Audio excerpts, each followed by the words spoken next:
Relations and functions. A relation is a set of ordered pairs. Any set of ordered pairs automatically relates the set of first coordinates to the set of second coordinates. And these sets have special names. The domain of a relation is the set of all the first coordinates, and the range of a relation is the set of all second coordinates. In other words, the domain of a relation would be all the x's, and the range of a relation would be all of the y's. A function is just a special relation. It's a relation in which every element of the domain is paired with exactly one element of the range. Equivalently, a function is a relation in which no two distinct ordered pairs have the same first coordinate. In other words, for a relation to be a function, the x values can't repeat. To determine if a relation is a function, you can perform the vertical line test. If a relation can be graphed in the Cartesian plane, the relation is a function if and only if no vertical line passes through the graph more than once. If even one vertical line intersects the graph of the relation 2 or more times, the relation fails to be a function. This is pretty much what that means. If you have this function, or this relation, which happens to be a parabola, and you draw a vertical line anywhere on this graph, it would only touch the graph in one place. However, what if you had this relation? If you were to draw any vertical line through this one, you can see that that vertical line touches the graph in more than one place. This one would not be a function, but this one would be a function. In a function or relation, your x and y coordinates represent your independent variable and your dependent variable. It's set up that way because y is going to be dependent on what x is. Each of the following equations in x and y represents a function. Rewrite each one using functional notation, and then evaluate the first function at x equals 2 and the second function at x equals 3. So we're going to go to the next page to get to the second function. First of all, you want to solve this for y, because remember, y is the same thing as f of x. So let's go ahead and solve this for y. We're going to, maybe we should just subtract 3 from both sides. So we'll have x squared plus 2x minus 3 equals 4y. Now I do like for my y to be on the left hand side, so when I do the next step, I'm going to move it there also.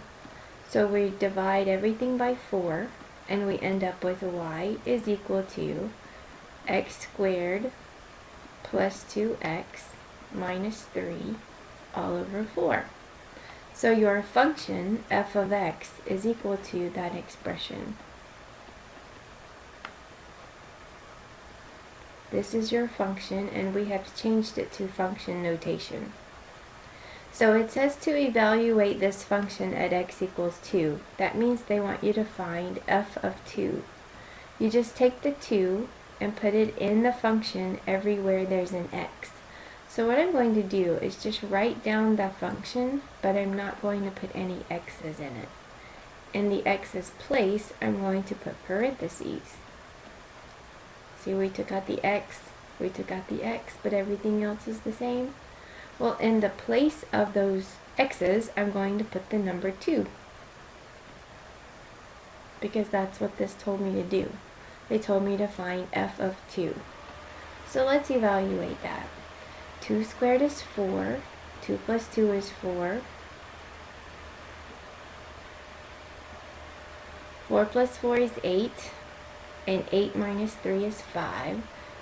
So you end up with 5/4. So f of 2 is equal to 5/4.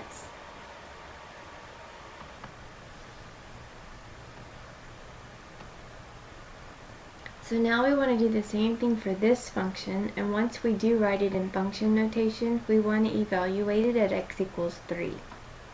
So let's first solve for y by adding 5 to both sides.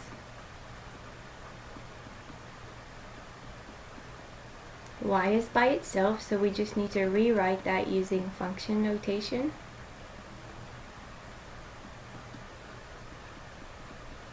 So this is our function. We want to evaluate this function at 3. So f of 3 is equal to 5 plus the square root of x plus 3. Instead of the x, I'm going to put a 3 there because I want to find f of 3. So I have 5 plus the square root of 6. And that's as far as we can go with that one. Given the function f of x equals x squared minus 2x plus 1, evaluate the following. Okay, well let's see what that means. For a, we're supposed to find f of t. That means everywhere there is an x, I replace that x with a t. So f of t will be t squared minus 2 times t plus 1. That's all you have to do to find f of t. Okay, so what about b? B says to find f of x plus h and then subtract h from that. So f of x plus h. Let's just do that part. See what that means. Remember, it means everywhere there's an x, you remove it. And instead of that x, you put all of this. So you're going to put x plus h in here and in here. Now we need to simplify. If you were to square all of this, remember that means x plus h times x plus h. So you just multiply all of this out. You would end up with x squared plus 2xh plus h squared, and then distribute your negative 2. So negative 2x minus 2h plus 1. Let's see if we have anything in common. We do not. So if you wanted to find f of x plus h minus h, that means you take all of this and you subtract h from it.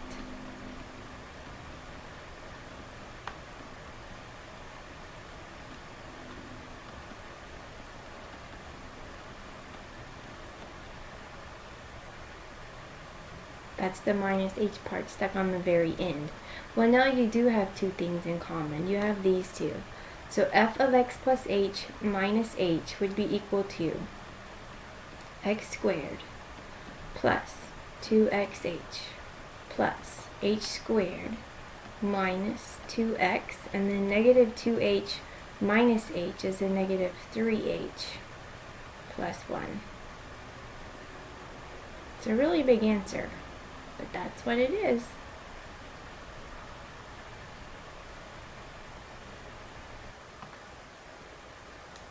Okay, we'll do C on the next page. So this is our function, and we are asked to find f of x plus h minus f of x all over h. That means we need to find f of x plus h again. Just as a review, let's go ahead and do that one. So f of x plus h is going to be something squared minus 2 times something plus 1. Instead of the x, we put x plus h. And then we simplify. X squared plus 2xh plus h squared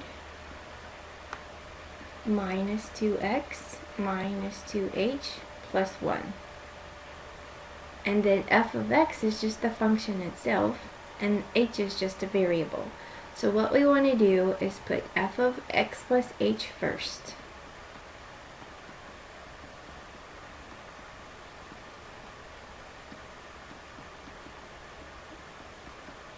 So this is the f of x plus h. we want to subtract the f of x. Well, f of x is just x squared minus 2x plus 1. And that's all over h. Well, now we need to distribute this negative.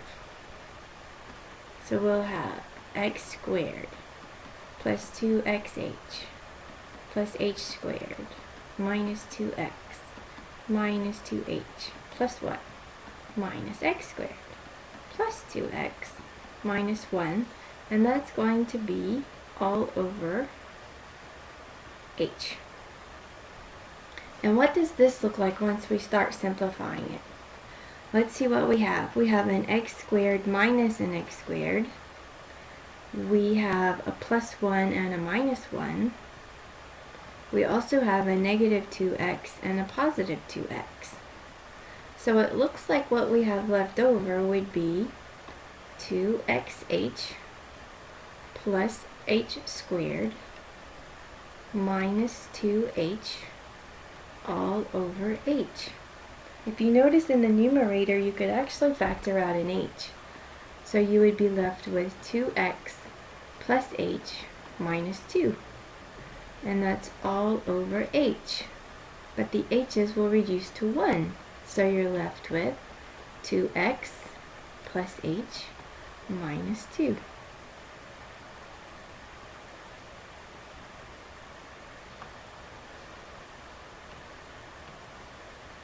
Determine the domain of the following functions.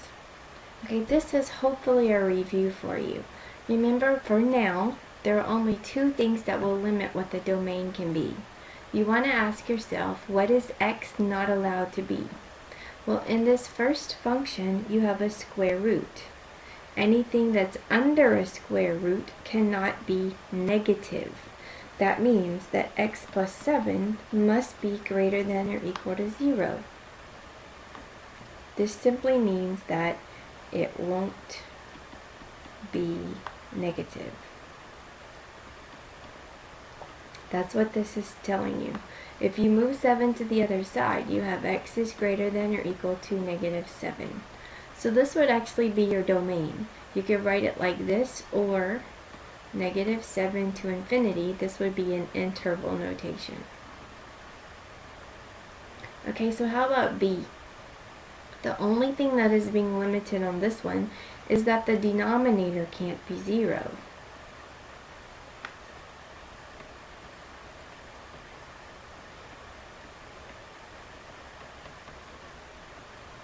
So if that's the case, x squared cannot be 0. Well, if you take the square root of both sides and you do plus or minus, you see x can just simply not be 0.